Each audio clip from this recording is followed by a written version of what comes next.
Yo, this is the Scarcity Studios YouTube channel. Please don't forget to like, comment, share and subscribe. My whip's German, pigs on my back so I stay swerving. Just sniffed the line, now I'm wave surfing. Got me paranoid like shut that bait curtain. They tried to ban the burqa, they couldn't ban a hoodie. We still out here screaming diddy bandy puddy. Yo, I got Frenzo Harami on the show today. Thanks for joining me, bro. Really appreciate it. Thanks for having me, my bro. Yeah, man. But you've been doing a lot lately. We got a few things to cover in that. But mainly, I want to talk about, obviously, your comeback, being a comeback and that. What made you decide to launch a good comeback so quickly at this time? What was right about this time for you to come back? Bro, I'll be honest, I mean, it kind of happened out of nowhere because, I mean, I had no intention to come back into doing music. I've been doing music for years, you know, mainly for myself and friends. I haven't really released anything to the public like I did recently, but my friend Shaker, some of you may know. Big G, Big G. Big inspiration for me. My friend from a long time. He's been sort of pushing me to come out for a few years now, and one day he just took a video of me freestyling, posted it on Instagram, and I started getting loads of requests, and from there it kind of just built up. And when I released the first track, it just kind of blew up from there really. That's mad still. So it's Shaker that we need to thank for bringing you back in and that, yeah. Oh, definitely Shaker's the man, Shaker the baker. Okay, and like you said, like you guys go back a bit and that, so you go back to like Pif City and that, innit? Could you tell the subscribers a bit about like your time back then as well? Yeah, of course. I mean, when I first started doing music, I was about 14, 15 years old. It was around the same sort of time. I moved to Chinkford from Walthamstow. I started rolling with, Shaker and a couple other brothers, and that's kind of how I got introduced to the whole, to Pif City. I linked up with Richie, my brother Richie. Rest in peace to Richie, bro. Like, it's mad that, like, because like I said to you before, and that man didn't, I've never really met anyone that knew Richie personally and that, so, like, what was he like as a guy and that? I mean, I'll be honest with you, I didn't know Richie for long, it was yeah. a short friendship, but... Sometimes you don't need to know someone for long, though, innit? No, exactly, and, but I knew him well enough to know he was real, and he would do anything for his friends, and he's the one who initially brought me into Pif City, and me and Shaker have been close since then, maybe. That's mad still, that. To an empty house, there was no noise. Pour myself a drink, have myself a think. Go ahead, they thinking, where is my boy now?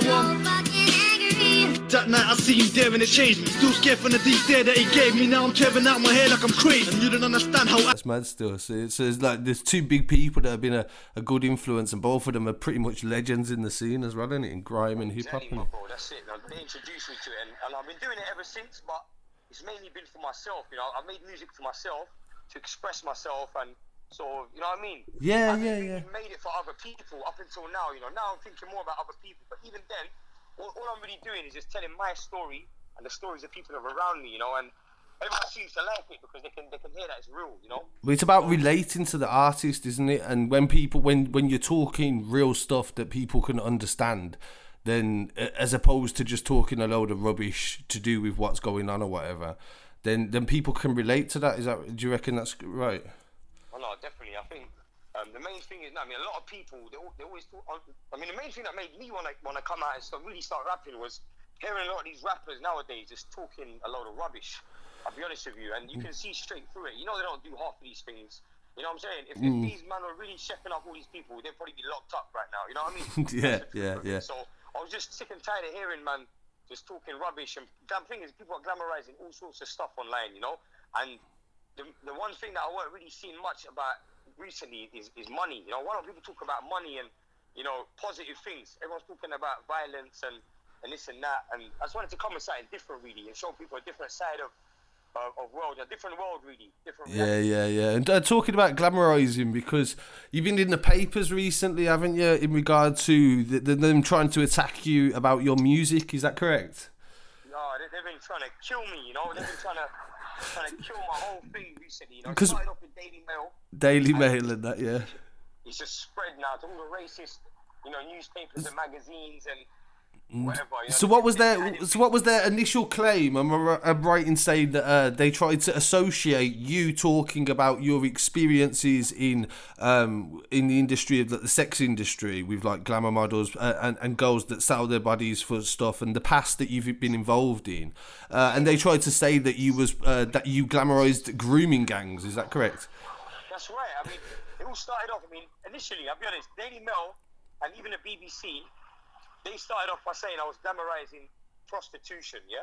Yeah. And in a way, you know, that statement, in a way, it is correct. Now, I'm kind of glamorizing it because there is different sides to prostitution. Prostitution, there is different levels to it. It's the oldest business in the world, and there's a lot of women that participate in it voluntarily. Is that, you know, do you know what I mean? Exactly. Most women that do it by their own free will, you know, because they want to make money. This is what people don't seem to understand, you know. You're looking at, you know, escorts, glamour models, porn stars, they're all involved in the same business. Yeah. You know, it's the sex industry, and, you know, sex sells. You know what I mean? Cardi B and Nicki Minaj have been selling sex for time. The kids have been listening to it as well, haven't they? The anacondas and all this sort of stuff. They recruited more, they glamorized prostitution way more than I have over the years, you know what I mean? That's a very good point, because obviously, like, with Nicki Minaj especially being like an ex-stripper and that, and she used to talk about robbing guys and stuff, and exactly. I mean, I think from the perspective of the media, because I'm Asian and I'm talking about prostitution, it's easy to make that link. Well, it's the hot topic at the minute, isn't it? Because of the horrendous stuff that happened in Rotherham up north and stuff with his grooming gang. It's a bit of a touchy subject. I think you understood that as well when the way they twisted it and the way they got it. No, 100%. I mean, the worst thing is that when I first wrote these lyrics, I never once thought about grooming gangs. I mean, in London, I don't know about other parts of the country, you know, some areas have had their issues with grooming gangs, and, you know, even as Asians and Muslims, we're dealing with it ourselves, you know. Don't think that these grooming gangs are safe. You know Yeah. We'll literally lynch them ourselves, you know what I mean? Yeah, because I need a phone. Wait, 1 second, bro. Imagine I've just been stopped by someone on the street. It's cool, bro. It's cool. Sorry, my brother, you emailed me. Oh, you emailed me about on Frenzo, info at Frenzo. My brother. Come on, my bro. I'm just doing an interview, bro. Let's take a picture. My brother. Big man, Frenzo can't even walk down the street and that. Big up K, my brother. K Senior, official. The Dot Squad wave is real, man. I can't walk around in East London no more. You get me? Yeah, and it's like I was saying to you earlier about you giving man an insight, people that are not from your culture, people that are not, like, you know what I mean, don't understand certain elements of it. You're giving us an insight into some of the conflicts that you go through in life. Do you know what I mean? Bro, and that'd be funny, man. If I was involved in grooming gangs, that guy would have jumped out the car and probably battered me. Right? Yeah, no, it's cool. Like, obviously, you have got a past with involvement in prison, but there's nothing to do with anything that was sexual. I first went to prison when I was 17. That was for intent to supply class 8. That was when I was a little younger. I did the time for that. I came away from that life.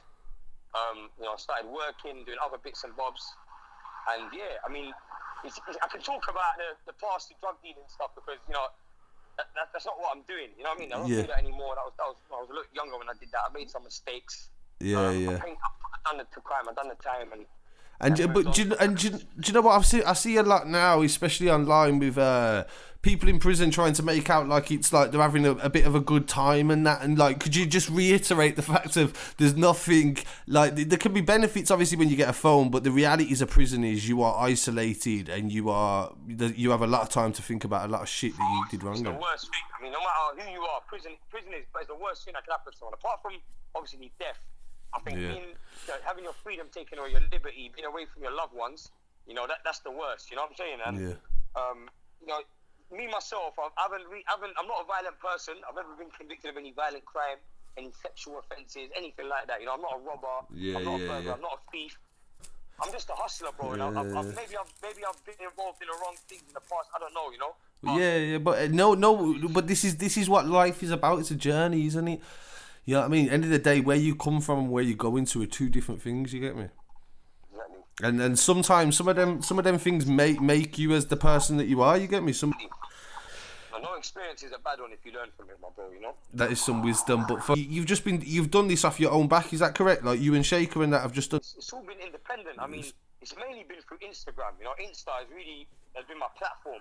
Okay. You know, I made a YouTube channel as well a couple of months back, quite early on, and I put my first mixtape on there, which seems to be doing quite well. But it's all been done off our own back. I mean, I've got 2 videos on Grime Daily, which have gave us a bit of a boost.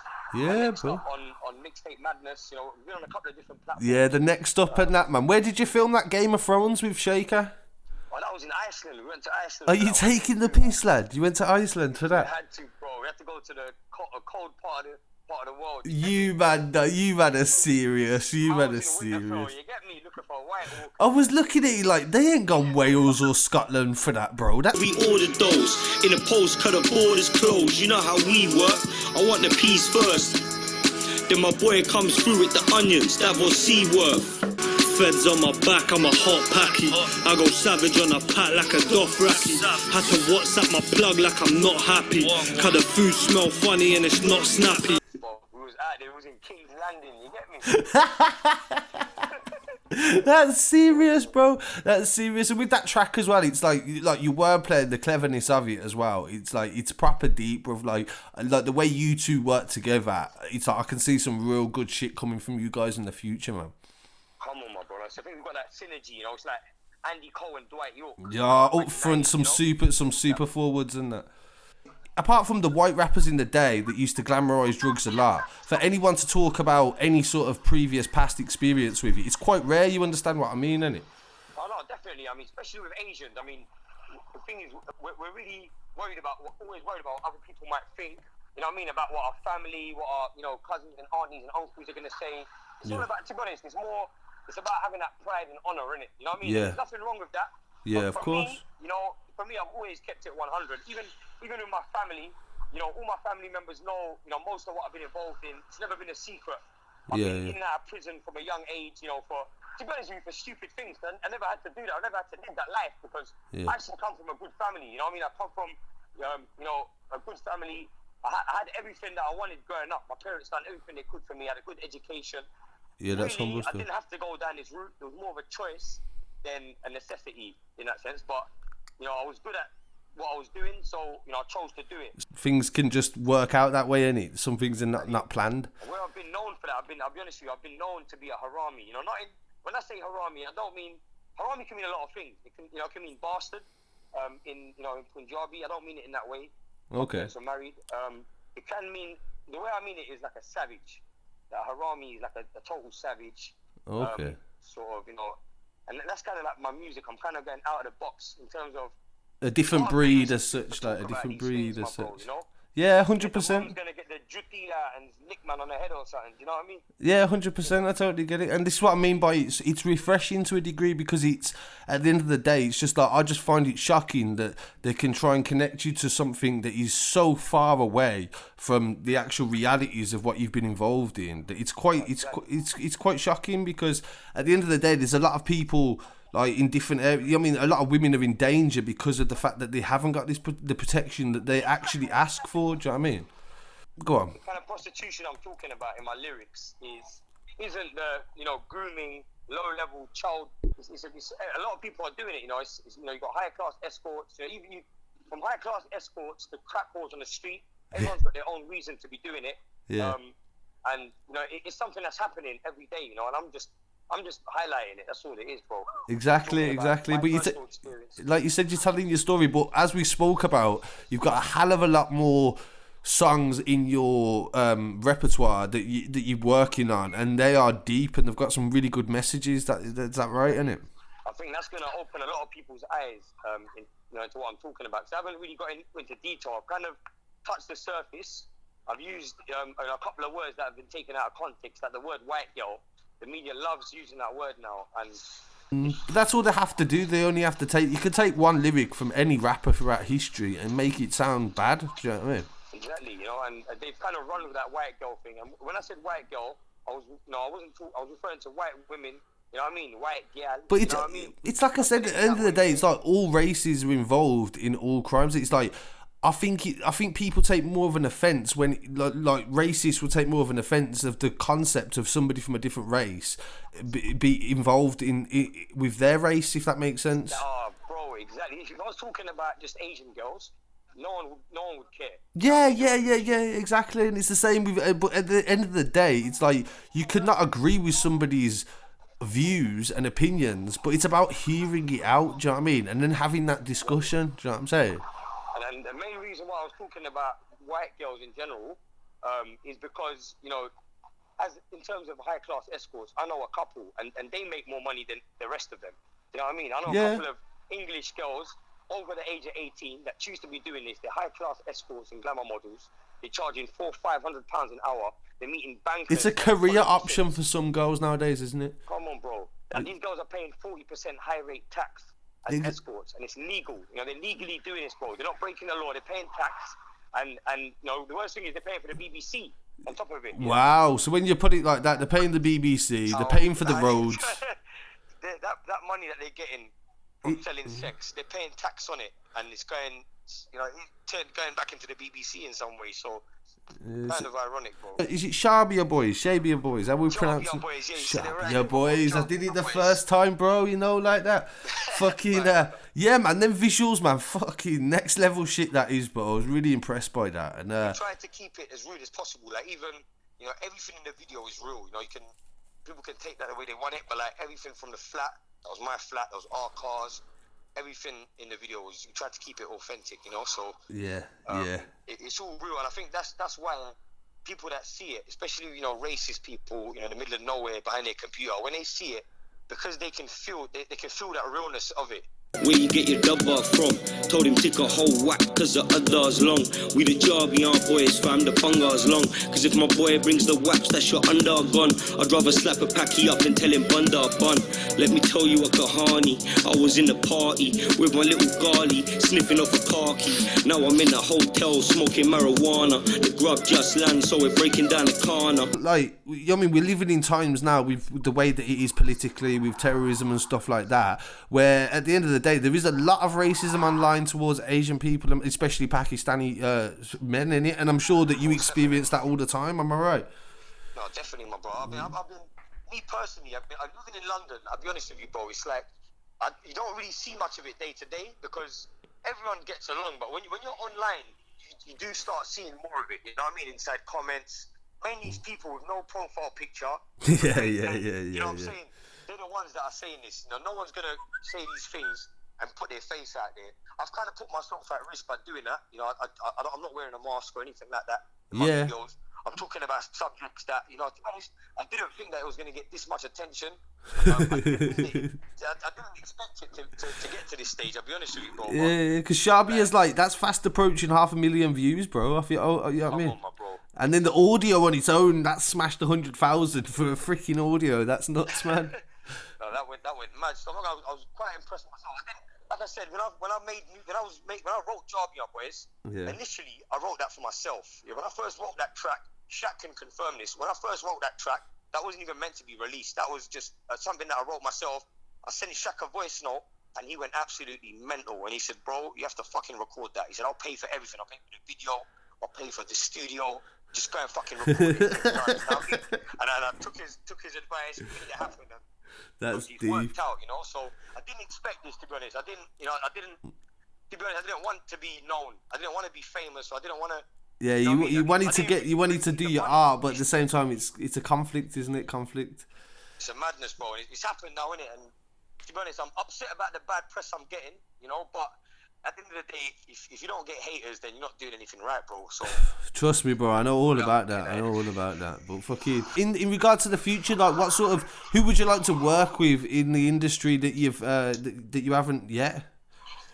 There's a few artists that I'm feeling right now, you know, bro. I mean, one of the main ones I'm feeling at the moment is M Huncho. Oh, yeah, with his trap wave and that. His style and flow, I'm feeling it right now. Yeah, so you two I'd would love to work work well. with Mist as well, because that's the obvious one, because, you know, Mist kind of was the first one to use, you know, our lingo in terms of like Punjabi. Yeah, we're coming from Birmingham. We grew up in a Punjabi like area, Exactly. so his influences, yeah, that's where we come from. But I as you, think it was more powerful coming from him than an Asian person, I think, because it's different. Like you say, it's something different, innit? And coming from him, it was more powerful than if I think it became from anyone else. I think, you know, he did really well with that, and he kind of, you know, made our lingo sound cool.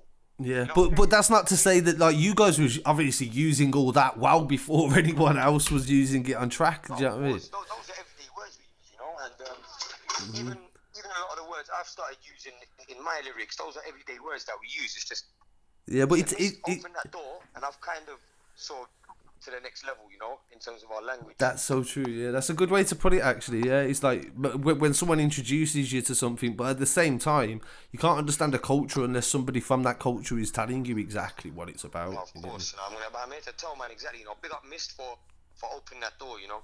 Yeah, 100%, man. End of the day, bro, he's done some mad stuff for Birmingham. He's put Brum on the map in a big way. And he's probably, to be honest, I'd say he's probably gone clear by now, to be honest. I reckon he's... definitely. Big up Miss, man. He's done a lot. And even, you know, I'm working at the moment with Sevaq. Big boy producer. Got a couple of bangers that are due to be dropping soon. Jeez! I've done a bit with Sevaq and PakMan as well. Rappers, so I don't like to say Asian rappers. I like to say rappers that are Asian. This is what I mean, bro. It just needs to be just part and parcel, doesn't it? Do you know what I mean? Because instead of just a niche, it's rappers, isn't it? We're all rappers. You can't say black.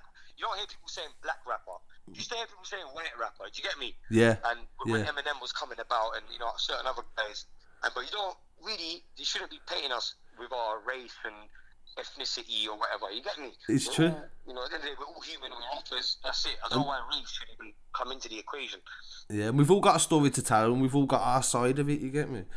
Exactly. So we all just need to like listen to each other and try and find a common ground, because at the end of the day, to unfactually just accuse somebody of some association to something so disgusting as grooming gangs, to me, it makes me sick, my brother. That's what I'm saying.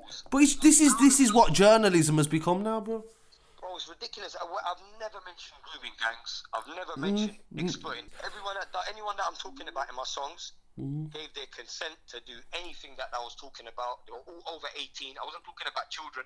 To be fair, I think these guys have their own, you know, hidden sexual desires, deeply hidden, that are just oozing out now because they're hearing me talking about a couple of things, you know.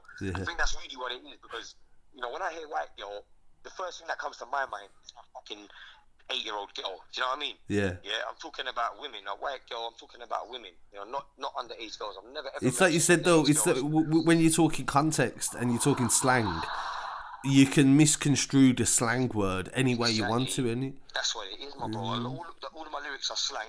Even when I say white girl, white gal, you know what I mean? If I said it with, you know, in patois or a Jamaican accent, then maybe it will be taken differently. But because I said white girl, and I'm Asian, they're automatically assuming that I'm referencing grooming gangs. And if you put that headline associated with an Asian face next to it, the demographic that the Daily Mail are reaching are going to jump on that. Like, you know what I mean? They're going to jump on it. They're going to love it. And retards as well. Sorry. It is what it is. That's my. They'll find something so far from the truth because they don't want to understand the bigger picture. Do you know what I'm saying? Exactly, my bro. If you go on my Instagram, I've got porn stars, and glamour models sharing my music. You know what I'm saying? These are the kind of women that I was referring to in my songs. You know, not victims or anything. Not 13-year-old girls being drugged up and forced to have sex with men. The women that I'm talking about, you know, bro, like strong, independent women who make money, who live in nice parts of London, who live in Kensington and Mayfair. You know what I'm saying? They drive nice cars, they wear nice clothes and jewelry. Maintain a lifestyle, innit? Maintain a lifestyle. Exactly, I'm not talking about the bottom end of the scale. You know, what I'm talking about is high class. The video was so gritty and so real, maybe quite confused, you know, but. Yeah, but do you know what? Any sort of success that you get, it's like people will just, like you said before, the haters will be there. But with the press just seem to just hate on anything and everything that they can find from the urban music. At the end of the day, there's 45 people have been killed in London this year alone. We're not even halfway through the year.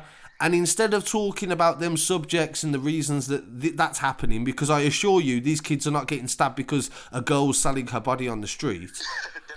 Why are they hiding? Do you know what I mean? But instead of talking about them issues, they'd rather just talk about a totally unfactual, unbased, no evidence, no real suggestion or evidence or previous convictions in relation to it. But they'd rather talk about that because it just sells more papers. Do you know what I'm saying? Exactly. It's controversial, you know.